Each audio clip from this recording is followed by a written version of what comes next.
তিনটা লেসন পড়বো আজকে, যেটা তোমাদের আগের বইগুলোতে শর্ট সিলেবাসে ছিল না। শুধু যে শর্ট সিলেবাসে ছিল না তাই না, বইতেই দুইটা ছিল না, মানে নতুন বইয়ে নতুন দুইটা আলাদা লেসন সংযুক্ত হয়েছে এবং টপিক বা গল্প সংযুক্ত হয়েছে, এবং পুরনো বই থেকে শর্ট সিলেবাসে ছিল না, এই বছর নতুন তোমাদের ফুল সিলেবাসে আছে। যারা পরীক্ষা দিবে এবার 26-এ, তাদের জন্য এই তিনটা লেসন আজকে আমরা কভার করব। তার মানে যেহেতু নতুন করে অ্যাড হয়েছে, পরীক্ষায় আসার সম্ভাবনা খুব বেশি থাকবে যে কোনো বোর্ডে। আর এর বাইরে যখন অ্যাডমিশনে যাবা, ভুরি ভুরি প্রশ্ন এখান থেকে দেখবা যে বিইউপি হোক, ঢাকা বিশ্ববিদ্যালয় হোক কিংবা মেডিকেল হোক, প্রশ্ন আসতেই থাকবে। সো এই তিনটা লেসন আমরা পাবো হচ্ছে আজকে আমাদের ইউনিট 2-তে, লেসন 3 এবং 4 মিলে, যেখানে আমরা আর্ট অ্যান্ড ক্রাফট পড়বো 4-এ, নভেরা আহমেদ এবং এস এম সুলতানের যে টপিকটা আছে সেটাকে আমরা কভার করার চেষ্টা করবো। সো মনোযোগ দাও, একটু লম্বা সময় লাগবে, বাট আমরা ক্লাসটাকে খুব সুন্দরভাবে কভার করার চেষ্টা করবো, যাতে তোমাদের একাডেমিক প্রিপারেশনের পাশাপাশি অ্যাডমিশনটাও কভার হয়ে যায় ইনশাআল্লাহ। এস এম সুলতান, হ্যাঁ, এস এম সুলতান, সংক্ষেপে এস এবং এম সুলতান। তার পুরো নামটা কি? আমরা অনেকেই তার নাম শুনে থাকছি, এর আগে হয়তো শুনেছি, বাট আজকে আমরা একটু পড়বো। শেখ মোহাম্মদ সুলতান। তার মানে শেখের মধ্যে থেকে এস এবং মোহাম্মদের মধ্যে থেকে এম নিয়ে শুরুতে আমরা জানি যে সংক্ষেপে এই নামগুলোকে এইভাবে ডিসক্রাইব করা হয়। এস এম সুলতান বা Sheikh Mohammad Sultan, widely known as S M Sultan, যাকে সাধারণতই widely known as S M Sultan. এই যে ওয়াইডলি নোন, এইটুকু আমরা দেখবো যে অ্যাপোজিটিভ হিসাবে বসছে তার নামে, ঠিক আছে? তার সম্পর্কে একটা আলাদা তথ্য দিছে। ওয়াজ, এইখান থেকে এস এম সুলতান, এইটাই verb, was a distinguished Bangladeshi painter renowned for his distinctive personal and artistic style. কাউকে যখন পরিচয় করাই আমরা, এই ধরনের একটা মানে ভূমিকা তার ব্যাপারে আমরা দিতে পারি যে তিনি কে ছিলেন, একজন ডিস্টিংগুইশড বাংলাদেশি পেইন্টার। তাহলে খেয়াল করো, এই পেইন্টার হচ্ছে নাউন, তাহলে এ হচ্ছে এখানে ডিটারমাইনার, তারপরে এই পেইন্টারটা হচ্ছে নাউন, তাহলে তার আগে বাংলাদেশি, এই বাংলাদেশি ওয়ার্ডটা একটা অ্যাডজেক্টিভ, এইখানে ডিস্টিংগুইশড কথাটাও একটা অ্যাডজেক্টিভ, কারণ এই দুইটাই ডিস্টিংগুইশড পেইন্টার বা বাংলাদেশি পেইন্টার হিসেবে পেইন্টার শব্দটাকে মডিফাই করেছে, দ্যাটস ওয়াই তারা অ্যাডজেক্টিভ হিসাবে বসবে। আচ্ছা, ডিস্টিংগুইশ মানে হচ্ছে ভেরি ফেমাস, খুবই পপুলার, হ্যাঁ, খুবই রিনাউন্ড। এইভাবে তিনি কেন পরিচিত ছিলেন? For his distinctive personal. তার একটা এই ডিস্টিংটিভ ওয়ার্ডটা দাগ দিয়ে রাখো, পরীক্ষায় আসতে পারে। এর আগে কোনো বইতেই তোমাদের এই ওয়ার্ড ছিল না, এই বছর যেহেতু আসছে, একাডেমিকে না আসলেও অ্যাডমিশনে ফর শিওর আসবে। আমরা যেহেতু ক্লাসগুলোকে একদম একাডেমিতে অ্যাডমিশন পড়াচ্ছি, সেগুলো খুবই ইম্পর্টেন্ট, একটু মার্ক করে রাখো। কে উনি? ডিস্টিংটিভ পার্সোনালিটি ছিল ওনার। মানে ডিস্টিংটিভ মানে হচ্ছে খুবই ইউনিক, হ্যাঁ, খুবই ইউনিক, কিছুটা পিকিউলিয়ার, হ্যাঁ, আমরা পিকিউলিয়ার ওয়ার্ডটাকে ব্যবহার করতে পারি, মানে খুবই, মানে একটু অন্যরকম, এটাকে ব্যাখ্যা করা যায় না, হ্যাঁ, খুবই ইউনিক, ডেফিনেটলি খুবই স্টাইলিস্ট, আলাদা, অন্যরকম। পিকিউলিয়ার বললাম কারণ একটু অদ্ভুত রে, সাধারণত সমাজের সাথে হয়তো মিলে না এই ধরনের চিন্তাভাবনার মানুষ। তাইলে আসো, ডিস্টিংটিভ পার্সোনাল এবং আর্টিস্টিক স্টাইল, তার নিজের একটা অন্যরকম আর্টিস্টিক স্টাইল ছিল, এই জন্য উনি বেশি ফেমাস। আসি আমরা, বর্ন অন অগাস্ট 1923, 1923 সালের অগাস্টে তিনি জন্মগ্রহণ করেছিলেন ইন যশোর, যশোর জেলায়, বাংলাদেশে। সুলতান ইজ অফেন রিমেম্বার্ড, তাহলে ইজ রিমেম্বার্ড এইখানে প্যাসিভ ভয়েস হয়েছে, is plus remembered, auxiliary plus verb 3, প্যাসিভের ক্ষেত্রে আমরা জানি এইভাবে বসে, as a bohemian artist who travelled extensively. তাহলে বোহেমিয়ান শব্দটাও আমাদের কাছে এই বইয়ে নতুন, বাট আমরা এটার অর্থ অনেকেই জানি। বোহেমিয়ান শব্দের অর্থ আমি বাংলায় লিখছি, ভব ঘুরে, যে ঘুরে বেড়ায় এদিক থেকে ওই দিক, কারণ এইখানে ইংলিশটা বলা আছে হু ট্রাভেলড এক্সটেন্সিভলি, যে ট্রাভেল করেছিল, বহিমিয়ান যে সে তো ট্রাভেল করবে, এটাই স্বাভাবিক। এখন আসো, এই যে আর্টিস্ট, আর্টিস্ট কথাটা এখানে নাউন, আর বহিমিয়ানটা হচ্ছে এখানে তাকে মডিফাই করেছে অ্যাডজেক্টিভ। প্রশ্ন এখানে না, কথা হচ্ছে এরপরে যে হু যুক্ত আরেকটা ভার্ব যুক্ত যে অংশটুকু আছে, এটা একটা ক্লজে পরিণত হয়েছে। ঝটপট আমাকে বলো এটা কোন ক্লজ হবে? আমি একটু আলাদা একটা ক্লু দিচ্ছি তোমাদের, যেহেতু এই ভদ্রলোক নাউন, নাউনকে এরা মডিফাই করেছে। কেমন আর্টিস্ট? কোন আর্টিস্ট? যে অনেক ট্রাভেল করেছিল। তাহলে এই ক্লজটা হয়ে যাবে হচ্ছে, এই ক্লজটা হয়ে যাবে হচ্ছে নাউনকে মডিফাই করার কারণে একটা অ্যাডজেক্টিভ ক্লজ। এই ক্লজটা কি হয়ে যাবে? একটা adjective clause. Despite his unique vision, তার ভিশনটা ইউনিক থাকা সত্ত্বেও, খেয়াল করো এই ইউনিক শব্দটাই কিন্তু আমরা ডিস্টিংটিভ অর্থে ব্যবহার করেছিলাম এখানে। তাহলে এখানে ডিস্টিংটিভ ভিশনও হইতে পারে, ইউনিক হইতে পারে, ভাইস ভার্সা জায়গাগুলো থেকেই কিন্তু সিনোনিম অ্যান্টোনিম আসবে তোমাদের পরীক্ষায়। সো মেক শিওর যে তুমি যখন ফার্স্ট পেপার পড়তেছো, এখনই অ্যাডমিশনের জন্য অন্তত এখন থেকে তোমরা ভোকাবুলারি কালেক্ট করা শুরু করো। আমরা তোমাদের জন্য এই পেজে যেখানে তোমরা লাইভ দেখছো সেখানে প্রতিদিন ভোকাবুলারি আপডেট দিচ্ছি বইয়ের 5টা করে ভোকাবুলারি যদি এখন থেকে শিখতে শুরু করো 2 মাসে তুমি দেখবা তোমার ফাইনালের আগেই তোমার ভোকাবুলারি অ্যাডমিশনের জন্য ডান হয়ে গেছে। তুমি মেডিকেল দাও ভাই, ইঞ্জিনিয়ার দাও, তুমি মানে ইঞ্জিনিয়ারিংয়ের পরীক্ষা দাও কিংবা বিশ্ববিদ্যালয়ের যে কোনো BCD A ইউনিট যাই দাও, তোমাকে কিন্তু ভোকাবুলারি পড়তেই হবে। মেক শিওর মানে লিখে রাখো এটা 70% ভোকাবুলারি আসে হচ্ছে টেক্সট বই থেকে। সো নতুন বইয়ের নতুন ভোকাবুলারিগুলো খুবই জরুরি। তাহলে তার ইউনিক ভিশন থাকা সত্ত্বেও he only received widespread recognition later in life, তার জীবনের শেষ দিকে তিনি মানে তার রিকগনিশন বা পরিচিতি পেয়েছিলেন। আসো মজার ব্যাপার দেখায়, এই যে ডেসপাইট শব্দগুলোকে আমরা কখন পড়ছি, হিজ ইউনিক ভিশন, এখানে কোনো ভার্ব নাই, এইখান থেকে অনলি অ্যাচিভড এইটুকু হচ্ছে ভার্ব, ফাইনাইট ভার্ব। তাহলে এই বাক্যটা হচ্ছে একটা সিম্পল বাক্য। এই ধরনের বাক্যকে আমরা কমপ্লেক্স বা কম্পাউন্ডে আমাদেরকে পরিণত করতে হয় বা পরিবর্তন করতে হয় যখন আমরা কি করি, চেঞ্জিং সেন্টেন্স পড়ি। অ্যাডমিশনে আসে, তোমাদের একাডেমিতে আলাদা পার্ট আসেই। এই ধরনের বাক্যগুলোকে আমরা কীভাবে কমপ্লেক্সে যাবো এবার সিম্পল থেকে, ডিসপাইট যখন থাকে তখন আমরা এখানে একটা ক্লজ মেকার বসাই এবং ফাইনাইট ভার্ব বসাই। তাহলে আমরা লিখতে পারবো অলদো ইউনিক ভিশন তার ছিল, হিজ ইউনিক ভিশনকে আমরা বলবো he had unique vision, he only received recognition letter in his life. তার মানে ডিসপাইট থাকলে আমরা অলদো দিয়ে পরিবর্তন করতে পারবো। His work was first showcased in Dhaka 1976, 1976 সালে ঢাকায় তার কাজটা প্রথম শোকেস্ট করা হয়েছিল। শোকেস্ট শব্দের অর্থকে আমরা বলতে পারি হচ্ছে ডেমনস্ট্রেট, হ্যাঁ ডেমনস্ট্রেট, প্রদর্শনী করা, হ্যাঁ ডেমনস্ট্রেট। আর বলতে পারি হচ্ছে ইলাস্ট্রেট, ইলাস্ট্রেট, ডেমনস্ট্রেট, এই ধরনের অর্থ বসে। হ্যাঁ প্রথম প্রদর্শনী হয়েছিল ঢাকায়। And the significant retrospective organised by Goethe institution, এটা একটা ইনস্টিটিউশন ঢাকায় খুব ফেমাস যারা এই ধরনের প্রদর্শনী করে থাকে আলোকচিত্র এবং অন্যান্য আর্টিস্টিক ইয়াগুলাকে। ঢাকায় 1987 solidified his status as a major artist।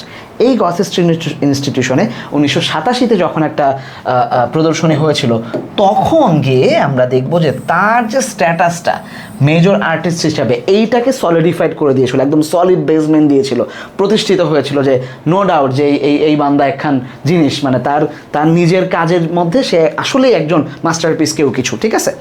Despite coming from an under privileged background, আবারও ডিসপাইট পাচ্ছি, যেখানেই ডিসপাইট পাবো সেখানেই সম্ভাবনা থাকবে যে বাক্যটাকে আমরা আবার সিম্পল থেকে কমপ্লেক্সে করতে পারবো।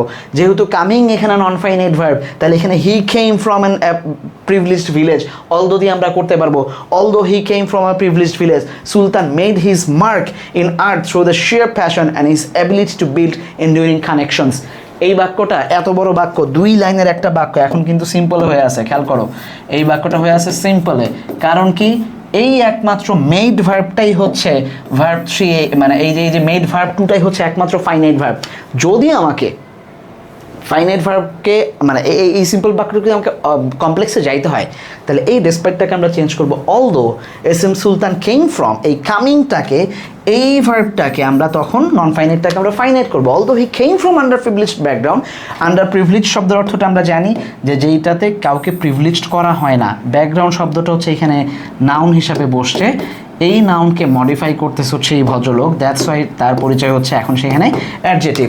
একটা আন্ডার প্রিভিলেজড যেখানে কোনো সাপোর্ট ছিল না, কেউ পেছন থেকে মামা চাচা ছিল না, টাকা পয়সা ছিল না, ওইরকম একটা ব্যাকগ্রাউন্ড থেকে আসছে, কিন্তু এসএম সুলতান মেড হিজ মার্ক, সে তার পদচিহ্ন রাখছে, সেই তার মানে প্রতিভার স্বাক্ষর রেখে গেছে in the art world show sheer passion, absolute প্যাশনের মাধ্যমে, এক্সট্রিম প্যাশন, ঠিক আছে। শিয়ার শব্দটাকে আমরা ব্যবহার করবো হচ্ছে অ্যাবসোলিউট হিসাবে, খুবই অসাধারণ এক্সট্রিম প্যাশনেট ছিলেন তিনি। কই লিখবো রে বাবা, ঠিক আছে, এক্সট্রিম প্যাশন, অ্যাবসোলিউট প্যাশনের মাধ্যমে তিনি তার নিজের স্বাক্ষর রেখে গিয়েছেন। অ্যান্ড হিজ অ্যাবিলিটি, তার একটা সক্ষমতা ছিল, এক ধরনের ক্যাপাসিটি ছিল টু বিল্ড এন্ডিউরিং কানেকশন, তিনি কানেকশন তৈরি করতে পারতেন। তার সম্পর্কে তৈরির যে মানে অসাধারণ ক্ষমতা, এইটার মাধ্যমে এবং তার যে প্যাশন ছিল আর্টের প্রতি, এইটার মাধ্যমে তিনি তার স্বাক্ষর, প্রতিভার স্বাক্ষর রেখে গেছেন, তার পদচিহ্ন রেখে গেছেন, যদিও তিনি কোনো মানে প্রিভিলেজ ব্যাকগ্রাউন্ড থেকে আসেন নাই। আসো এবার, although his family could not afford his education at Calcutta লেখা আছে স্কুল অফ আর্ট, তখন এটা এখন কলকাতা ফাইন আর্ট ইনস্টিটিউশন নামে পরিচিত, ঠিক আছে। এইখানে তার পড়াশোনার খরচটা although his family could not, মজার ব্যাপার এইখানে অলদোকে দাগ দিলাম, এই দুইটা বাক্যকে একটু লিঙ্ক করে দিলাম, তাইলে আমরা বুঝতে পারবো ডেসপাইট যখন থাকে তখন বাক্যটা সিম্পলে থাকে, আর অলদো যখন থাকে তখন আমরা ধরেই নিই যে বাক্যটা কমপ্লেক্সে থাকে। কারণ এইখানে কামিং নন ফাইনাইট ভার্ব ছিল, কিন্তু এইখানে আমরা দেখব এই যে family could not plus verb one, এইটা একটা ফাইনাইট ভার্ব হিসাবে বসছে। এইটাই পার্থক্য, যে সিম্পল সেন্টেন্সে নন ফাইনাইট ভার্ব থাকবে অনেকগুলো, আর এখানে অন্তত দুইটা ফাইনাইট ভার্ব থাকবে। For his education he received special recommendation that allowed him to study there for 3 years। তিনি একটা স্পেশাল রেকমেন্ডেশন পেয়েছিলেন, শিল্পাচার্য বোধহয় করে দিয়েছিলেন, ইনফরমেশনটা আমার এক্স্যাক্টলি মনে নেই এখন, জয়নুল আবেদিন হয়তো তার এটা করে দিয়েছিলেন। সো তখন সেখানে যে তিনি 3 বছর পড়াশোনা করে আসছেন ফাইন আর্টসের উপরে। আসো এবার এটা তার একটা ছবি, একটু পরে আমরা এটার কারণ বর্ণনা করতেছি। He is very simple but highly philosophic art which features nature and the people of Bangladesh has become the prime source of inspiration for the new generation of painters।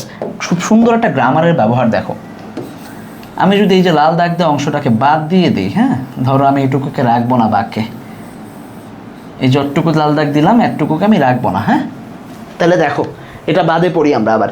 He is very simple but highly philosophic art has become the prime source. তাহলে এই পুরো অংশটা হচ্ছে এইখানে subject হিসাবে কাজ করতেছে, এই ভদ্রলোক এই পর্যন্ত, এবং এইখানে এই হ্যাজটা হচ্ছে ভার্ব, বিকাম সহ ভার্ব 3, ঠিক আছে, এটা হচ্ছে ফাইনাইট ভার্ব, বাকিটুকু হচ্ছে এখানে এসে বাক্য শেষ। তাহলে মাঝখানে যে অংশটা বসলো এটাকে বাদ দিলেও তো বাক্য অর্থ হয়ে যাচ্ছে, যে তার সিম্পল কিন্তু খুবই ফিলোসফিক দার্শনিক যে আর্ট, এইটা একটা প্রাইম সোর্স অফ ইন্সপিরেশন হয়ে দাঁড়িয়েছে পরবর্তীতে বাংলাদেশে যারা নতুন নতুন আর্টিস্ট হয়েছেন বা আর্টের জায়গায় অবদান রাখতে চেয়েছেন তাদের জন্য। তাহলে মাঝখানে এটুকু কি, এটুকুর মধ্যে আমরা কী পাচ্ছি সেটা হচ্ছে প্রশ্ন। এখানে পাচ্ছি একটা ক্লজ মেকার, এবং বাদ বা হুইচ ফিচার্স, এটা একটা ফাইনাইট ভার্ব, একটা ক্লজ মেকার একটা ফাইনাইট ভার্ব একটা ক্লজ তৈরি করে, এবং এই ক্লজটা সাবজেক্টটা যেহেতু মানে ফিলোসফিক আর্টকেই বোঝাচ্ছে আলটিমেটলি, এই সাবজেক্টকে মডিফাই করছে, দ্যাট মিনস নাউনকে মডিফাই করছে। যদি নাউনকে মডিফাই করে কেউ তাইলে সেই হয়ে যায় হচ্ছে অ্যাডজেক্টিভ ক্লজ। এইখান থেকেই ভুরি ভুরি প্রশ্ন অ্যাডমিশন টেস্টে আসবে। একাডেমিক হয়তো এখান থেকে থাকবে না, বাট এখন থেকেই পড়া উচিত। কী করতে আবার তুমি অ্যাডমিশনে যে এত প্রেশার নিবা ফার্স্ট পেপার পড়ার, এখন পড়ো। আচ্ছা তাইলে এইটা তার আর্টগুলা কাকে ফিচার করে, বাংলাদেশের নেচার এবং বাংলাদেশের মানুষকে রিপ্রেজেন্ট করে। এই কথাটাই হচ্ছে বাক্যের এই যে আর্টিস্টিক ফিলোসফিক আর্ট বা সাবজেক্টের যে অংশটাকে মডিফাই করার কারণে অ্যাডজেক্টিভ ক্লজ হয়েছে। Sultan's characters were farmers. তার যে মূল ছবির মানে মানে এটা কী বলে মানে কম্পোনেন্টগুলো ছিল বা ক্যারেক্টারগুলো ছিল, তারা ছিল ফার্মার, কৃষক ছিল। আর কি ছিল, রুরাল ওমেন, গ্রামের মহিলা, children, animal and even pets, পোষা প্রাণীগুলো বা পশু পাখি দিয়েই সে এগুলো করতো, একদম ন্যাচারাল গ্রামের জিনিসপাতি দিয়ে। His main feature of his painting is the muscular farmers. সে ভারী ভারী মাস্কুলার ফার্মারদেরকে দেখাইতো। এই যে এখানে দেখো, তোমরা যদি গুগল করো তাহলে তার অনেক ছবি পাবা। আমি একটা মানে বইয়ে যেটা আছে সেটাই নিয়ে আসছি, শুধু খেয়াল করো এইখানে যে পেশি বেরোয় আছে দেখছো, বিশাল বিশাল, মানে ইউজুয়ালি তো আমাদের দেশে কৃষকরা তো এত মাস্কুলার হয় না, হ্যাঁ মনে হচ্ছে যে এক একজন WWE superstar heavy gym team করে আসছে, ঠিক আছে, মানে বিগশো টাইপের মাসেল। কিন্তু এটাতে কী বুঝাইছেন উনি এটাতে বুঝাইছেন যে আমাদের কৃষকদের মাসল হয় না, কিন্তু এই যে জমি বিস্তীর্ণ জমি পড়ে আছে, এই জমি থেকে এই মাসল ম্যানরাই, মানে যাদের অ্যাকচুয়ালি মাসল নেই কিন্তু উনি মাসল দেখাইছেন যে এই কৃষকরাই সোনা ফলায় নিয়ে আসতেছেন, তুমি আমি খেয়ে পরে বেঁচে আছি আল্লাহর রহমতে। তারা না থাকলে দেশের চালিকা শক্তি চারা, দ্যাটস ওয়াই ওই সুপারস্টারদের যেরকম মাসল থাকে এই ভদ্রলোকরাও সেই মাসল নিয়ে আসে। তুমি দেখবা যে কোনো খুবই এক্সটেন্সিভ মাসল দেখাইছে, কেউ কেউ এটা নিয়ে কথা বলছে যে এগুলো আসলে ভালো কাজ না, কী করতেছেন উনি যখন উনি শুরু করছেন এগুলা, বাট অনেক পরে এসে মানুষ তার ভিশনটাকে বুঝতে পারছে, ঠিক আছে।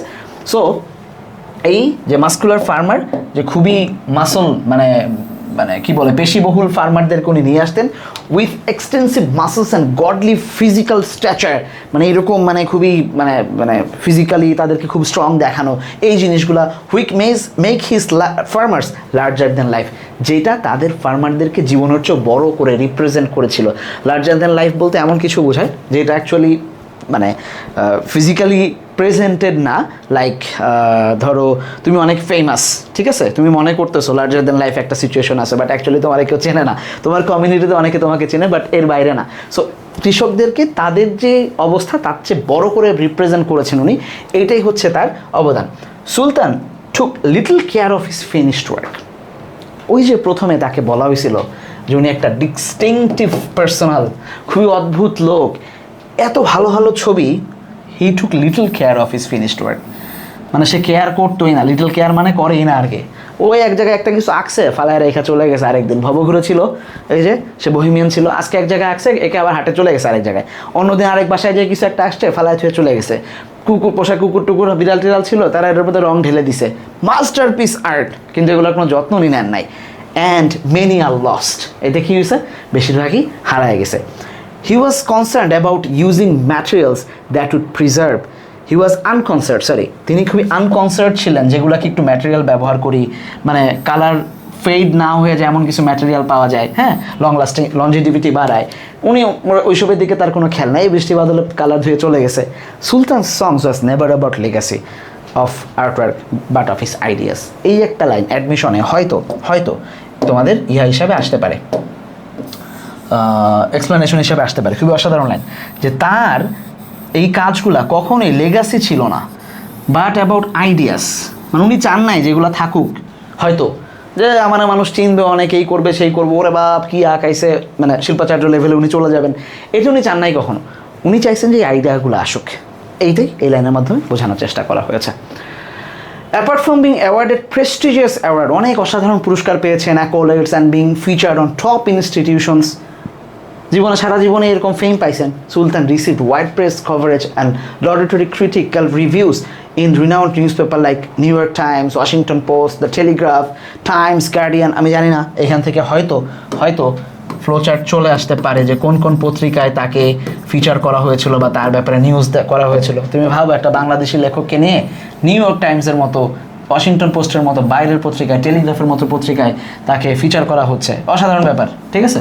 এটা মানে অসামান্য মানে অর্জন, এইটা যে বাইরে টাইমস, গার্ডিয়ানে তাদেরকে, লামন্ড, এটা হচ্ছে স্প্যানিশ ফ্রেঞ্চ একটা সো এইসব জায়গায় যে তাকে মানে করা হচ্ছে, ফিচার করা হচ্ছে, তার কথা বলা হচ্ছে, দিস ইজ মানে হিউজ। আসো এবার, he became internationally acclaimed as a great painter of classic dimension. এইটা এক ধরনের মানে ক্লাসিক ডাইমেনশন হচ্ছে মানে আর্টের একটা কাইন্ড বা একটা জনরা, সেই জনরাতে তাকে মানে খুবই গ্রেট পেইন্টার হয়ে গেলেন উনি। সুলতান রিসিভড 21 পদক, স্বাধীনতা পদক, বাংলাদেশ চারুশিল্পী সংসদ পদক অ্যান্ড আদার প্রেস্টিজিয়াস ওয়ার্ড। আরও এই ওয়ার্ডগুলো উনি পেয়েছিলেন। তাহলে কী কী পেয়েছিলেন? 21 পদক পেয়েছিলেন। বাংলাদেশে মানে যতগুলা বড় বড় পদক আছে, স্বাধীনতা পদক, বাংলাদেশ চারুশিল্পী, তাদের মানে যারা চারুকলায় কাজ করেন বা এই স্কাল্পচার কী বলে এটাকে, আর্ট নিয়ে কাজ করেন, তাদের সর্বোচ্চ পদক সবগুলোই তিনি জিতছেন। সর্বোচ্চ বেসামরিক পদ থেকে শুরু করে তার নিজের জনরাতে যত ধরনের পদক আছে সব কিছুই তিনি জিতছেন। সো দ্যাটস অল অ্যাবাউট আমাদের এস এম সুলতান। এইটা একটা সোর্স থেকে দেয়া আছে, এখানে ডেইলি স্টার একটা ছিল, এস এম সুলতানকে 100 years of S M Sultan নামে এটা একটা আর্টিকেল ছিল, সেটাই তুলে দিছে। সো নতুন চ্যাপ্টার, খুবই ইম্পর্টেন্ট যে এখান থেকে যা যা দাগায় দিলাম এগুলো একটু ভালোভাবে পড়া, গ্রামারের টিপসগুলো দেখা খুবই জরুরি, ঠিক আছে। আসো এবার এমসিকিউগুলো একটু তোমরা করবা নিজেরা, HW দিয়ে দিলাম, এগুলো তো বোঝানোর তেমন কিছু নাই, পড়াইছি কী কারণে সিনোনিম অ্যান্টোনিম আসছে, these are very easy things. প্রশ্ন আসলে কীভাবে লিখবা? Who was S M Sultan, why he was famous? প্রথম কথা হচ্ছে উনি একজন ডিস্টিংগুইশড ফেমাস আর্টিস্ট, হ্যাঁ, ফেমাস আর্টিস্ট। ডিস্টিংগুইশের জায়গায় অন্য একটা ওয়ার্ড লিখবা। কেন ফেমাস ছিলেন? দুইটা কারণ। একটা হচ্ছে তার যে নেচার ছিল, তার নেচারটা কেমন ছিল, তিনি খুবই পিকিউলিয়ার ছিলেন বা খুবই মানে ইউনিক, তার একটা স্টাইল ছিল, ডিস্টিংটিভ, ঠিক আছে। নেচার, ডিস্টিংটিভনেস এবং তার মানে আর্টের যে লেভেল, ঠিক আছে, আর্টের জনরাগুলো কী কী ছিল, এই জিনিসগুলোকে একটু ব্যাখ্যা করে দিবা। 2 লাইন 3 লাইনের মধ্যে অ্যান্সার ছেড়ে দিলেই সমস্যা নেই, নিজের একটু প্র্যাকটিস করবা। আমরা ইবুক তোমাদেরকে দেওয়ার করতেছি, আমাদের টেস্ট পেপার সলভ ব্যাচে তোমরা যারা ভর্তি হচ্ছ তাদেরকে আমরা ইবুক প্রোভাইড করবো। প্লাস আমাদের স্কুল অফ এক্সেলেন্সে কিন্তু এখন মানে এই যে ফ্রি ক্লাস যেগুলো পাচ্ছ, আমরা ইনশাল্লাহ এই ব্যাচগুলোতেও ইবুকটা প্রোভাইড করবো, তখন সবগুলোই পেয়ে যাবে ইনশাল্লাহ। বা তোমরা নিজেদের বই থেকেও পড়তে পারবা, নট নেসেসারিলি যে মানে আমি দিব বলে ওটার জন্য ওয়েট করতে হবে। What challenges did Sultan face in his early life? কী ছিল? একটা ছিল যে পরিবার, ফ্যামিলি কুড নট অ্যাফোর্ড, ঠিক আছে, ফ্যামিলি কুড নট অ্যাফোর্ড, যে তার ফ্যামিলি অ্যাফোর্ড করতে পারে নাই, হ্যাঁ, তার ফ্যামিলি এফোর্ড করতে পারে নাই। 2 নাম্বার আরেকটা সমস্যা ছিল হচ্ছে যে তার ইনস্টিটিউশনাল মানে আনপ্রিভিলেজড, হ্যাঁ, এটা কীভাবে লিখবা? ইনস্টিটিউশনাল কোনো ছিল না, সাপোর্ট ছিল না, ঠিক আছে, ইনস্টিটিউশনাল সাপোর্টটা ছিল না। সাপোর্ট ওয়াজ নট দেয়ার, কোনো ইনস্টিটিউশনাল সাপোর্ট ছিল না। আমি জাস্ট টু লিখে দিচ্ছি, তোমরা বাকিটা লিখে ফেলবা। এবং তারপর উনি আস্তে আস্তে নিজের শিয়ার প্যাশনের মাধ্যমে নিজেকে উঠায় নিয়ে গেছেন। মেইন সাবজেক্ট কী ছিল পেন্টিংয়ের? মেইন সাবজেক্ট কী ছিল? ডেফিনেটলি ফার্মারের কী করতেন উনি? মাস্কুলার ফার্মার নিয়ে কাজ করতেন, নেচার নিয়ে কাজ করতেন, হ্যাঁ নেচার নিয়ে কাজ করতেন। তারপরে রুরাল অন্যান্য যা আছে, ওমেন, ক্যাট, প্যাট, হ্যাঁ চিলড্রেন, এদেরকে নিয়ে উনি কাজ করতেন। আসো এবার কনসার্ন কী ছিল প্রিজার্ভিংয়ের ব্যাপারে? ওই বিখ্যাত লাইনটা মেরা দিবা, ঠিক আছে? নট অ্যাবাউট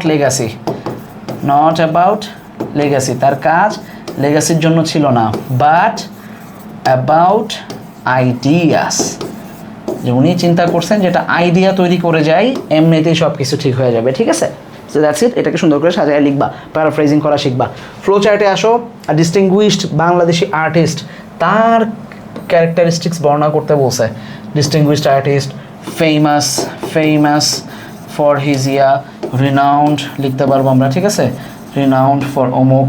তারপরে এ দিয়ে আছে তো যে কোনো কিছুই লিখতে পারবা। পিকুলিয়ার ক্যারেক্টারিস্টিক্স, ঠিক আছে? এভাবে বাকি 2-3টা লিখে ফেলবা ইনশাল্লাহ।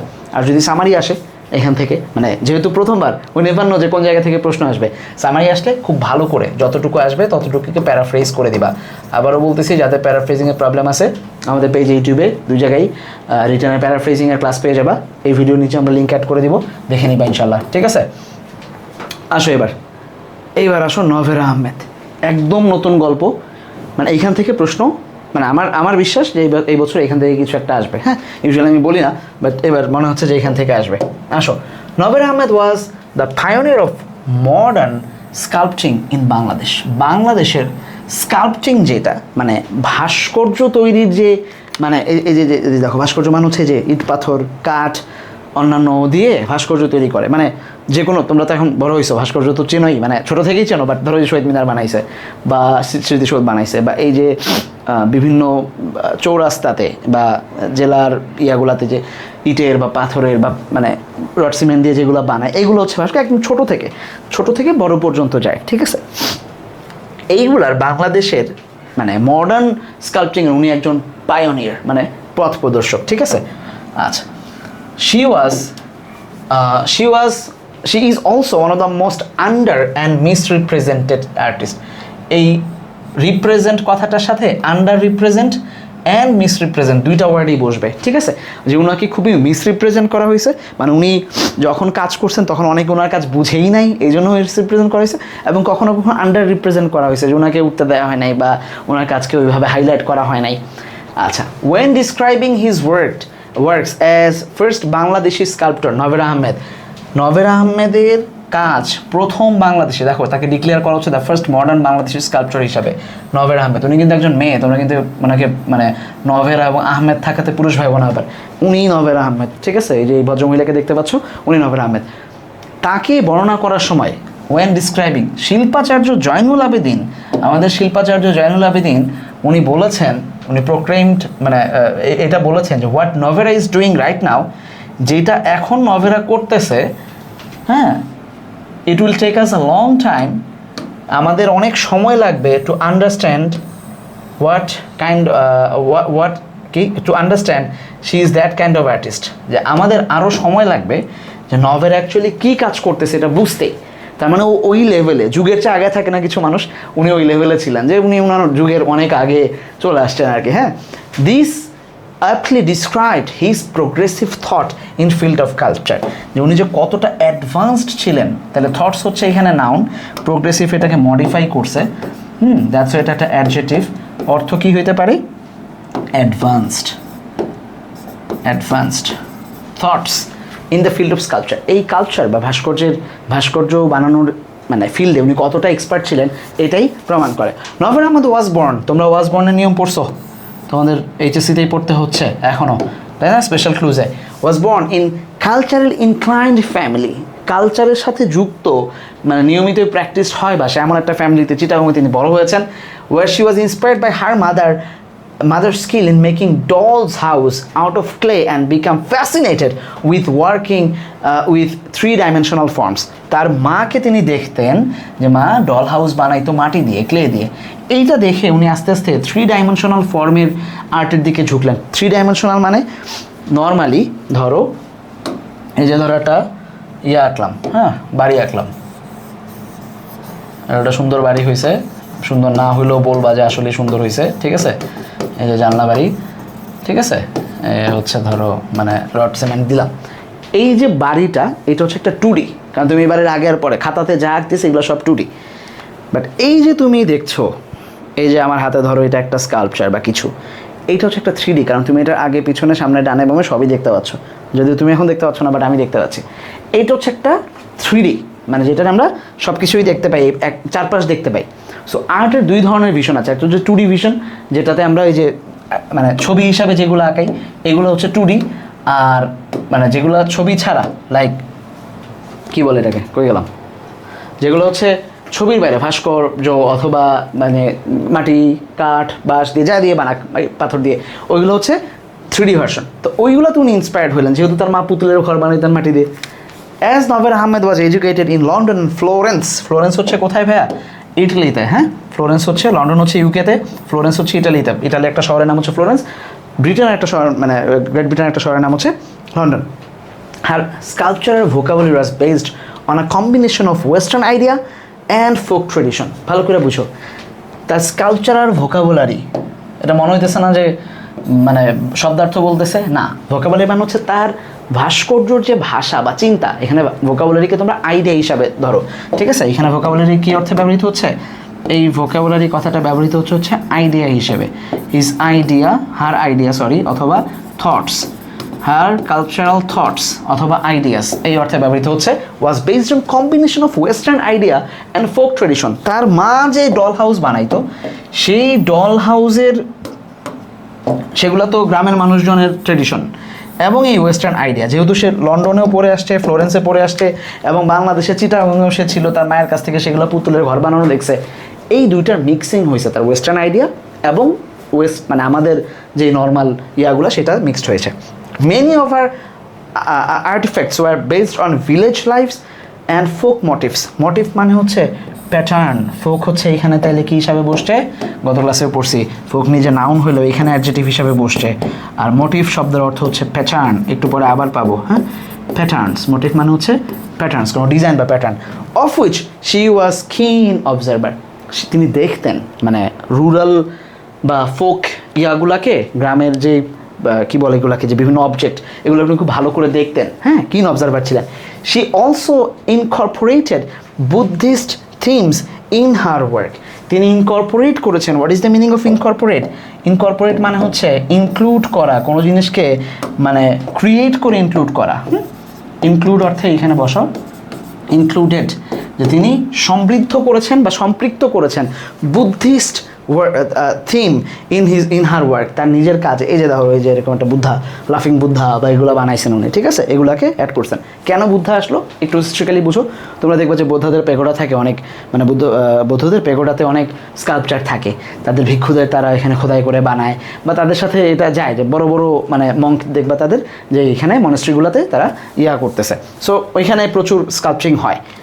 And developed as an individual style that depicted the experience of a woman. এবং ওই যে স্বভাবগতভাবেই নারীদের মধ্যে যে মানে যেই মানে সৌন্দর্যকে দেখার বা কোনো জিনিসকে নতুন করে তৈরি করার যে একটা স্বাভাবিক ইয়া থাকে, এইটাকে উনি ডিপিক্ট করেছেন বা এইটাকেও তিনি ফুটিয়ে তুলেছেন। ডিপিক্ট শব্দটা এখানে আমরা ফুটিয়ে তোলার অর্থে বা চিত্রায়িত করার অর্থে ব্যবহৃত হতে পারে, drawn. In August 1960, Novera Ahmed had her first solo exhibition. এই এক্সিবিশন শব্দটার অর্থ হচ্ছে ওই যে আগে যে পড়ছিলাম যে শোকেস বা ডেমনস্ট্রেশন, হ্যাঁ, ডেমনস্ট্রেশন। প্রথম প্রদর্শনী হয় প্রথম প্রদর্শনী হয় কখন? 1960-তে, 1960 সালে।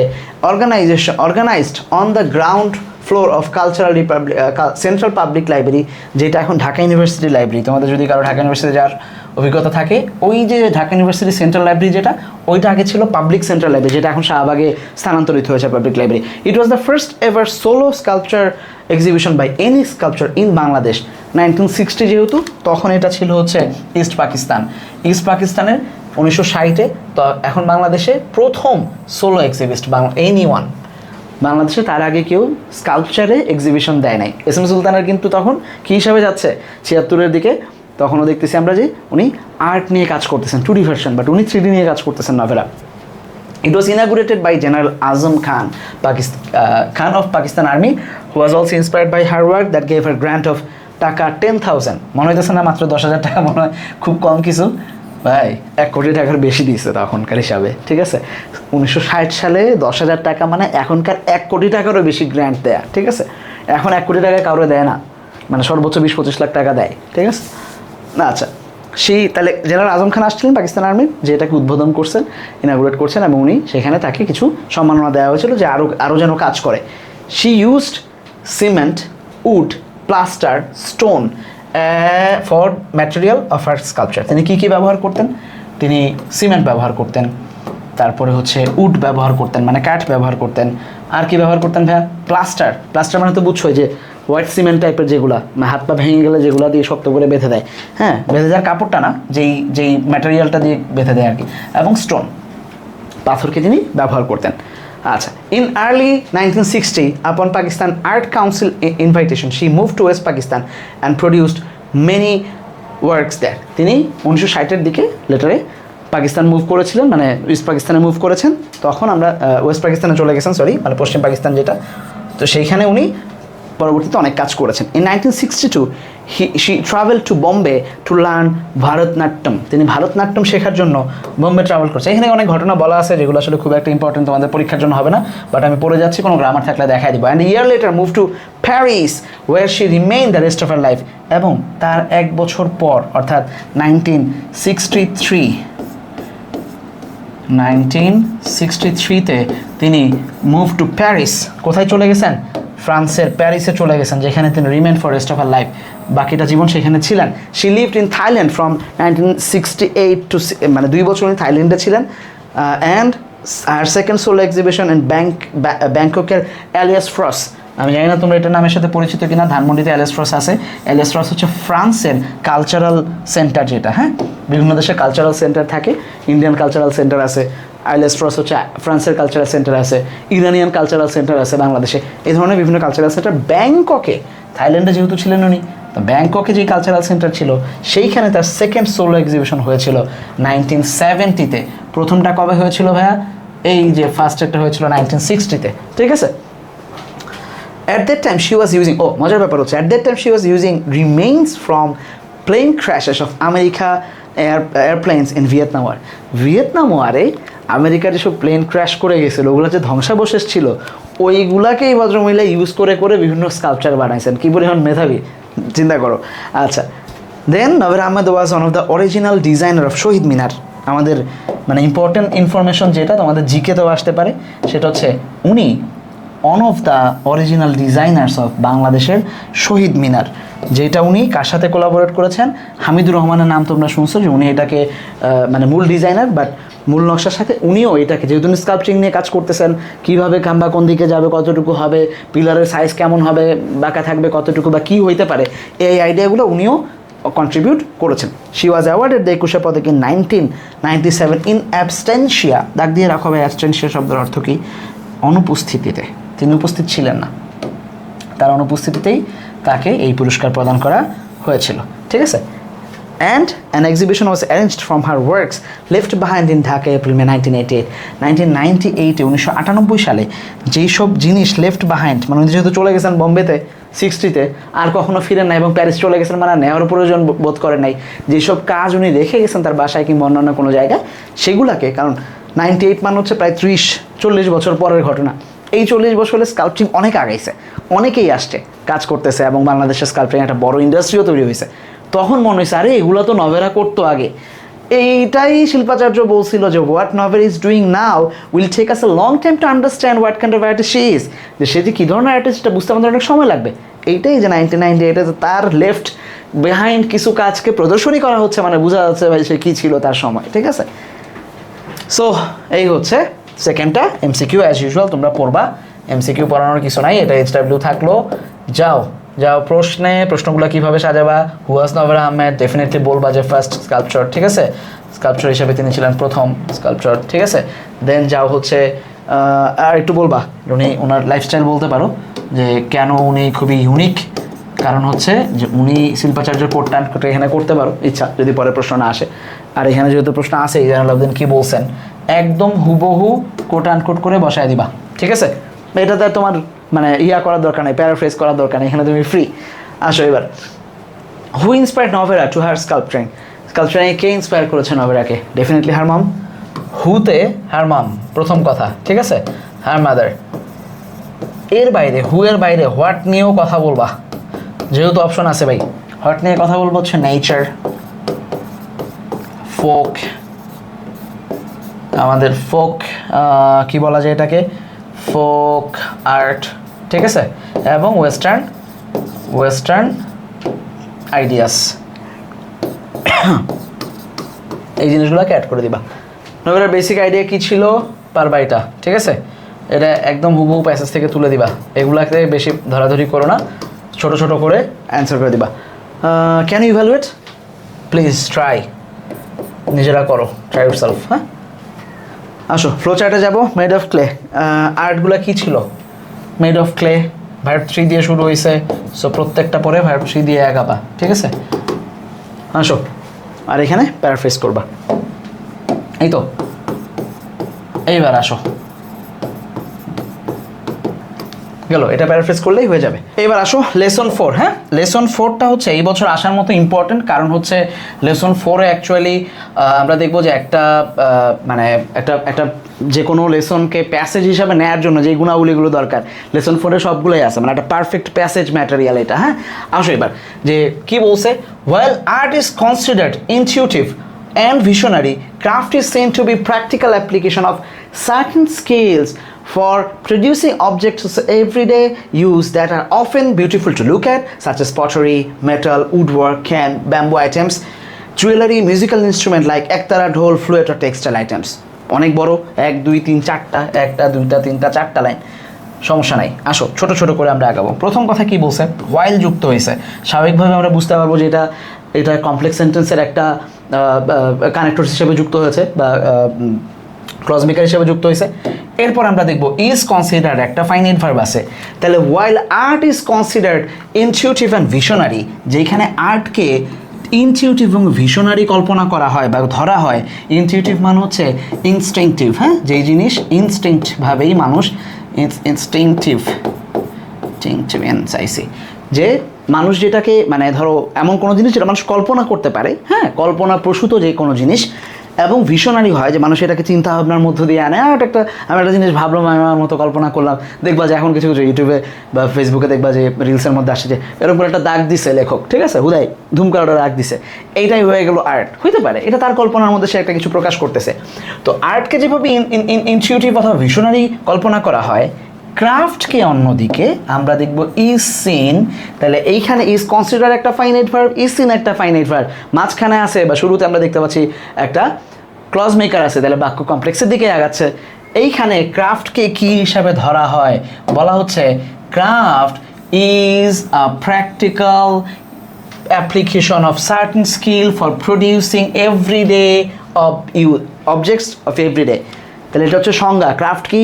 ক্রাফট ইজ আ প্র্যাকটিক্যাল অথবা seem to be a practical application of certain skill, এমন কিছু স্কিলের প্র্যাকটিক্যাল অ্যাপ্লিকেশন যেইটা ব্যবহার করা হয় producing objects of everyday use, নিত্য ব্যবহার করা হবে এমন সব জিনিসকে বানানোর জন্য, প্রডিউস করার জন্য এই স্কিলটাকে ব্যবহার করা হয়, এইটাকে বলে ক্রাফট। কোন সব জিনিস? That are often beautiful to look at, যেগুলো দেখতে সুন্দর হয়, সাচ এস পটারি, এখান থেকে আসবে তোমাদের একাডেমিকে হচ্ছে কি বলে flow chart, such as pottery, metal and wood work, কাঠ দিয়ে বানানো কোনো জিনিস, মেটাল দিয়ে বানানো জিনিস, কেন অ্যান্ড ব্যাম্বু আইটেম মানে ধরো মানে ওই যে বাঁশ বা এই জাতীয় জিনিস দিয়ে বানানো কিছু জিনিস, জুয়েলারি থাকতে পারে যেগুলো হচ্ছে মানে কি বলে এটাকে, যে গয়না আইটেম, কিংবা মিউজিক্যাল ইনস্ট্রুমেন্ট লাইক একতারা, ঢোল, ফ্লুয়েট, এই জিনিসগুলা মিউজিক্যাল একতারা কিংবা ঢোল, ছোট ছোট বড় বড় যাই থাকুক। অ্যান্ড আরেকটা হতে পারে টেক্সটাইল আইটেম, মানে গার্মেন্টসের জিনিস হোক, সেটা পোশাক কিংবা অন্যান্য নিচে বেছানোর জন্য কিছু মাদুর কিংবা পাপোশ এনিথিং। এই যে নিচে দেখতে পাচ্ছ একটা জিনিস, এইটা একটা টেক্সটাইল আইটেম। তোমাদের বাসায় অনেকের এই জিনিস থাকতে পারে, মায়েরা কিনে এগুলো শখ করে টেবিলে বিছানোর কোনো কাপড় মানে টেক্সটাইল কোনো চট টাইপের, কিংবা নিচে শীতকালে আমরা মাদুর বিছাই, হ্যাঁ, বা আমাদের বিভিন্ন দরজায় ঘরের বিভিন্ন দরজায় হচ্ছে পাপোশ রাখি আমরা। এই জিনিসগুলো হচ্ছে টেক্সটাইল আইটেমের মধ্যে পড়ে। তাহলে এই যা যা জিনিস আছে যেগুলো আমরা ডেইলি লাইফ ইউজ করি, এই যে জুয়েলারি আইটেম কিংবা টেক্সটাইল আইটেম কিংবা মিউজিক্যাল ইনস্ট্রুমেন্ট কিংবা মেটাল অর উডের জিনিসপাতি, এই সবগুলাই এই জিনিসগুলোকে প্রডিউস করার জন্য যে এই স্কিলটা দরকার, এই স্কিলটাকেই বলে ক্রাফট। এটা শিল্পের অংশ, কিন্তু আর্টের মতো না, মানে ইমাজিন করলাম এইসব নাই, প্র্যাকটিক্যাল ইউজ। Concept clear? আসো এবার, people who practise a craft are called craft person. Short সিলেবাসে ছিল না, বাট স্টিল গত বছর এই লাইনটা থেকে বিইউপিতে 2টা প্রশ্ন আসছে। এই লাইনটা থেকে বিইউপিতে 2টা প্রশ্ন আসছে। বিশ্বাস না করলে বিইউপির প্রশ্ন যেয়ে দেখতে পারো যে কেউ এই একটা লাইন থেকে, people who practice craft are called craft person are artisan, ঠিক আছে, who pick their skill under the guidance of older and more experienced artisan.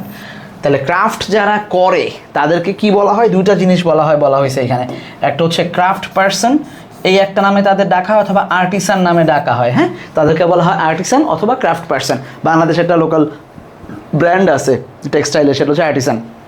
So এইখান থেকে দেখবা যে হয় প্রশ্ন কিংবা ফিল ইন দ্য ব্ল্যাঙ্কস ইউনিভার্সিটিতে যেভাবে বিবিধ আসছে ওইভাবে চলে আসবে, আর একাডেমি তো এই জায়গা থেকে পুরোটা একটা ফ্লো চার্ট আসার সম্ভাবনা আছে। তাহলে এটা কি করে তারা? Who pick up their skills under the guidance of older and more experience artisan. তারা অ্যাকচুয়ালি তাদের এই ট্রেনিংটা নেয়, তাদের যে একটু সিনিয়র যারা বা আরও বয়স্ক কোনো আর্টিসানের কাছ থেকে তারা এই ট্রেনিংটা নেয়। তাহলে এই হু থেকে শুরু করে বাদ বাকি যা আছে আর্টিসানকেই বুঝাইছে। এই ভদ্রলোক হচ্ছে একটা অ্যাডজেক্টিভ ক্লজ, এই ভদ্রলোক হচ্ছে একটা অ্যাডজেক্টিভ ক্লজ। আসো এবার, the training they receive is thus on the job and artisan often come from same family. তাহলে তারা যে ট্রেনিংটা রিসিভ করতেছে, এই ট্রেনিংটা কোন ধরনের ট্রেনিং ভাইয়া? অন দ্য জব ট্রেনিং, মানে কাজ করে করে, হাতে হাতে শেখা। বাংলায় আমরা এইটাকে বলতে পারি হচ্ছে হাতে হাতে শেখা। হ্যাঁ, হাতে নাতে শেখায় না, হাতে নাতে ধরা বলে, আর হাতে হাতে শেখা মানে একদম বসে বসে জায়গায় শেখা, যে না কাজ করে এইভাবে। এবং এরা ইউজুয়ালি সেম ফ্যামিলি থেকেই আসে। তাহলে এটা তাদের আর্টিসানদের একটা মানে ফ্লো চার্ট যদি আসে, এটা একটা ক্যারেক্টারিস্টিক্স না? They are from same family, they learn it on the job, they gain their skill from other কী বলে এটার experience artisan, they are called craft person. এরকম 5-6টা হয়ে গেলেই একটা ফ্লো চার্ট এখান থেকে আসার সম্ভাবনা তৈরি হবে। সো এই জায়গা থেকে 2টা ফ্লো চার্ট আসার সম্ভাবনা থাকবে তোমাদের একাডেমিকে। আসো এবার, Bangladesh has a rich tradition of craft as the country has been until very recently depend on agriculture and most people lived in villages. বাংলাদেশের একটা রিচ হিস্ট্রি আছে। কেন? এই রিচ ট্রেডিশন হচ্ছে নাউন, তাহলে রিচ মডিফাই করছে ট্রেডিশনকে, তাহলে ট্রেডিশন কী হিসাবে বসছে? অ্যাডজেক্টিভ হিসাবে বসছে। ক্রাফটের আছে কারণ কি? কারণ বাংলাদেশ ছিল একটা এগ্রিকালচারের উপরে, মানে কৃষি নির্ভর। Most of the people lived in villages, এবং বেশিরভাগ সময় মানুষই ভিলেজে বসবাস করতো, এখনও করে, সিটি নির্ভর মানুষজন হয় নাই। রুরাল কমিউনিটিস, তাহলে এই রুরাল শব্দটা এখানে অ্যাডজেক্টিভ হিসাবে বসছে, এটা কমিউনিটিকে মডিফাই করতেছে। অ্যাকচুয়ালি ভিলেজ কমিউনিটি বা রুরাল কমিউনিটি, রাষ্ট্রিক কমিউনিটি একই অবস্থা বুঝাইছে। এরা relied on artisan who to supply them with necessary household item. এইটা মানে ইতিহাসটা বোঝাচ্ছে যে ক্রাফট কোথা থেকে আসে। লম্বা সময় ধরে দেখবা যে গ্রামে, তোমরা ছোটোবেলায় হয়তো এই গল্পগুলো পড়ছো বা দেখছো দাদা নানিদের, যাদের গ্রামে ছিল যারা, বিশেষ করে যে বাড়িতে জিনিসপত্র নিয়ে আসতেছে, যে কামার কুমার সে সারা জীবন শুধু হাঁড়ি পাতিল বেচতেছে, যে মানে যে নর্মালি বেতের ঝুড়ি বানায় সে বেতের ঝুড়ি বেচতেছে, হাটের দিন মানুষের কাছে বিক্রি করতেছে। এই যে ক্রাফটসম্যানের উপরে মানুষ কী করতো? রিলাই অন বসে, সাধারণত রিলাইয়ের সাথে অনই বসে, দাগ দেবে এটা। Artisan to supply them with necessary household item, ঘরের যা যা জিনিস দরকার সেটার জন্য তারা কাদের উপরে রিলাই করতো? আর্টিসানদের উপরে রিলাই করতো। Communities also needed object to help them with social occasion. শুধু তাই না, কমিউনিটির আরও দরকার ছিল, কি দরকার ছিল? যেগুলো তাদের সোশ্যাল অকেশনে জিনিসপত্র প্রোভাইড করবে বা হেল্প করবে, এমন কিছু জিনিস দরকার ছিল। সেগুলো কারা? এই যে wedding, religious ritual, festival, personalities, এগুলোর জন্য তাদের জিনিস দরকার হলো। Then they also needed items for use in trade and commerce.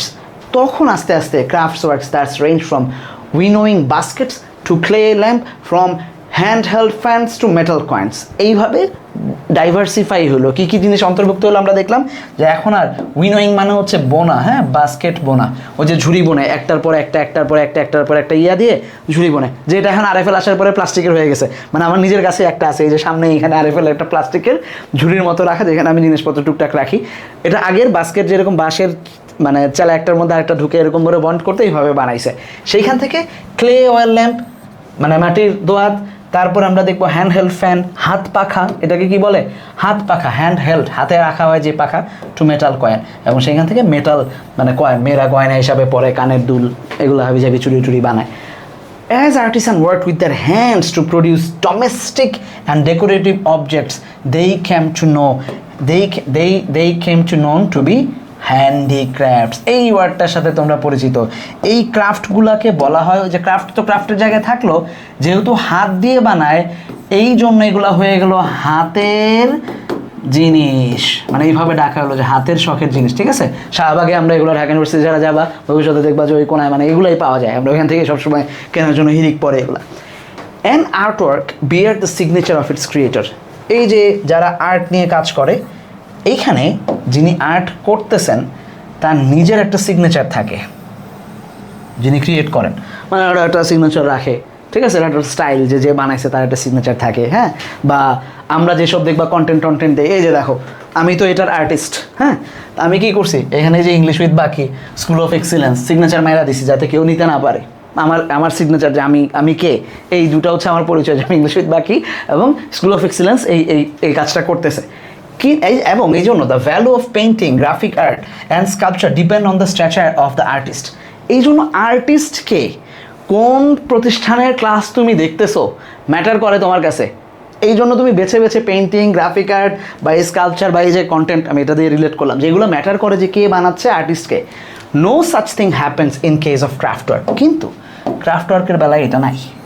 তুমি জানো না যে ঝুড়ি কে বানায়, এত সুন্দর ডিজাইন করে একটা ছোট ছোট রিক্সা পাওয়া যায় শাহবাগে, আমার খুব ভালো লাগে। রিক্সা, ল্যাম্প, হারিকেন, ছোট ছোট মানে এগুলো ক্রাফট ওয়ার্ক বানাইছে। কে বানাইছে জানি না, কিন্তু খুবই অসাধারণ। এটা কোনো ব্র্যান্ড আনলো, ওগুলো লাফায় লাফায় বানিয়ে, আরে অমুক ব্র্যান্ড আনছে। ঠিক আছে, আচ্ছা। The maker of terracotta doll ওরা শতরঞ্জি মানে তো বুঝো ওই যে ফ্লোর ম্যাট, যেগুলো আমরা শীতকালে এগুলো বেশি ব্যবহার করি, এগুলো যে কে বানায় রিমেইনস অ্যানোনিমাস। অ্যানোনিমাস মানে আননোন। হ্যাঁ, অ্যানোনিমাস মানে যার কোনো পরিচয় নাই, অ্যানোনিমাস মানে আননোন। সিক্রেট, এই ওয়ার্ড আমরা ব্যবহার করতে পারি, সিক্রেট, অ্যানোনিমাস বা সিক্রেট রয়ে যায়। But the work remain a personal touch. ওয়ার্ডটা রিটেইনস আ পার্সোনাল টাচ। এটার জন্য একটা পার্সোনাল টাচ দরকার হয়।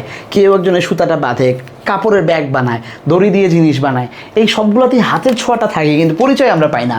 ওই লুক একটা 30-year-old নকশি কাঁথা, 30 বছরের পুরনো একটা নকশি কাঁথার দিকে আমরা যখন তাকাই, তখন আমরা উই ওয়ান্ডার ইটস মোটিভ। এটার এই যে মোটিভ বলছিলাম আগে, যে প্যাটার্ন বা ডিজাইন কেমন, এটা দেখে আমরা আশ্চর্য হই। At that point the artistic talent of its maker, যে কি অসাধারণভাবে এটা বানাইছে, কিন্তু কে বানাইছে জানি না। রবীন্দ্রনাথের কবিতা পড়লে ঠিকই টের পাই যে এটা রবীন্দ্রনাথ লিখছেন বলে এত সুন্দর হয়েছে, কিন্তু ওই যে নকশি কাঁথাটা সেলাই করে করে করে করে ছবি আঁকাইছে, কে আঁকাইছে জানি না, কিন্তু আমাদের ভাল লাগে। আসো এবার একটা গ্রামার আছে এখানে। গ্রামারটা হচ্ছে 30-year-old। 30-র সাথে তো ইয়ার্স বসার কথা, কেন বসলো না ভাইয়া? বসলো না কারণ হচ্ছে এই নকশি কাঁথাটা এখানে হচ্ছে নাউন। হ্যাঁ, এই যে নাউন, তার আগে যা বসছে ওল্ড নকশি কাঁথা, 30-year-old নকশি কাঁথা, এরা প্রত্যেকেই অ্যাডজেটিভ হয়েছে। এবং adjective never ever adjective can be plural. ঠিক আছে, এই 30-র পরে ইয়ার্স এই জন্য বসে নাই। সাধারণত আমরা অ্যাডজেটিভের ক্লাসে এগুলোকে বলি এগুলো হাইফেন অ্যাডজেটিভ। এখানে একটা হাইফেন থাকবে তোমাদের অ্যাডমিশনে, বাট এখন নাই, না থাকলেও এভাবে ব্যবহার করবো। 30 ইয়ার্স আর বসলো না। ঠিক আছে, আসো এবার the fact that we don't no, আমরা জানি না, her name or any other details about her doesn't take anything away from our appreciation of the maker's skill. এই যে ফ্যাক্ট, আরেকটা গ্রামার শিখাই, যেটুকু দাগ দিব শুধু এটুকু পড়বো। দ্য ফ্যাক্ট ডাজ নট এইটুকু, হ্যাঁ, the fact does not take away anything from the maker skill. শুধু এটুকু পড়ো, বাক্য হয়ে গেছে না? শুধু এটুকু পড়ো আরেকবার। The fact does not take anything away, ফ্যাক্টটা কোনো কিছু নিয়ে যায় না। কোন ফ্যাক্ট? এইবার তোমাকে আরেকটা লাইন দিচ্ছি। ফ্যাক্ট হচ্ছে এইটা, that clause maker, we don't, subject সহ ফাইনাইট ভার্ব আছে, তাহলে এটুকু ক্লজ তৈরি হলো। ক্লজ তৈরি হলে সাধারণত আমরা এইটা যেহেতু নাউন, এইটা যেহেতু নাউন আমরা ধরে নিচ্ছিলাম, তাহলে এটা বোধহয় নাউনকে মডিফাই করছে না। যখন ফ্যাক্ট আইডিয়া, ব্রজেন দাসের গল্পে পড়াইছিলাম, আবার পড়াবো, ঠিক আছে? যখন কোনো ফ্যাক্ট আইডিয়া ইভেন্ট নিউজ সরাসরি উল্লেখ থাকে এবং সেটা ক্লজ হয়, ওই ক্লজ ভদ্রলোক হচ্ছে নাউন ক্লজে পরিণত হয়। আদারওয়াইজ সবসময় অ্যাডজেক্টিভ ক্লজে থাকে, যেমন অ্যাডজেক্টিভ ক্লজে ছিল who pick, artisan who pick their skill, আর্টিসানের মডিফাই করছে। আর এখানে ফ্যাক্টের কথাই বলছে, that we don't know any other details. ইউনিভার্সিটিতে এই ধরনের প্রশ্ন আসবে এবং তখন যা খালি মুখস্থ করবা, নিউজ থাকলে ইভেন্ট থাকলে আর ধরা খাবা, শিওর ধরা খাবা। এইখানে পড়তে হবে যে কিভাবে একটা জিনিস আমরা অ্যাডজেক্টিভ ক্লজ মনে করি, বাট সেটা নাউন ক্লজ হিসেবে ব্যবহৃত হতে পারে। আবার বুঝতেছি না, কিন্তু সেটা অ্যাকচুয়ালি কাজ করতেছে অ্যাডজেক্টিভ ক্লজ হিসেবে। এই জিনিসগুলো, ধারণাগুলো খুব আইডিয়া ক্লিয়ার থাকতে হবে ফার্স্ট পেপারে, নাইলে সেকেন্ড পেপারে মুখস্থ করে জীবনও কুল পাবা না ভাইয়া। আসো, indeed the intimate nature of the katha and tactile feeling it generates animates the work that is very inviting. Definitely যে মানে যে কাথার ওই যে টেকটাইল ফিলিংগুলো, এইগুলো দেখলে আমরা একটু মানে অন্যরকম ফিল করি, যে মানে শান্তি বা প্রশান্তির জায়গা, খুবই ইনভাইটিং। হ্যাঁ, এটা খুবই অন্যরকম পরিবেশ তৈরি করে আমাদের কাছে। Craft work is dynamic object, এটা একটা ডাইনামিক অবজেক্ট। ক্রাফট ওয়ার্ক, যে কোনো ক্রাফট ওয়ার্ক একটা ডাইনামিক অবজেক্ট। তাহলে অবজেক্ট নাও, তাহলে ডাইনামিক তাকে মডিফাই করছে, অ্যাডজেক্টিভ হিসাবে বসছে। মিনিং কি হইতে পারে? প্রোগ্রেসিভ, হ্যাঁ, যেটা সবসময় চলতে থাকে, progressive, advanced and always evolving. তোমাদেরকে রিটেনের ক্লাসে আমরা পড়াইছিলাম, সামনে পড়াবো আবারও যারা করো নাই। আমরা চেঞ্জিংয়ের পরিবর্তে ইভলভিং ওয়ার্ডটাকে ব্যবহার করি। ইভলভিং মানে হচ্ছে যেটা চেঞ্জ হচ্ছে রীতিমতো, হ্যাঁ, সবসময়। চেঞ্জিং ব্যবহার না করে সুন্দর ওয়ার্ড, ফর্মাল ওয়ার্ড ব্যবহার করেছে, evolving and always abreast of changing taste and need.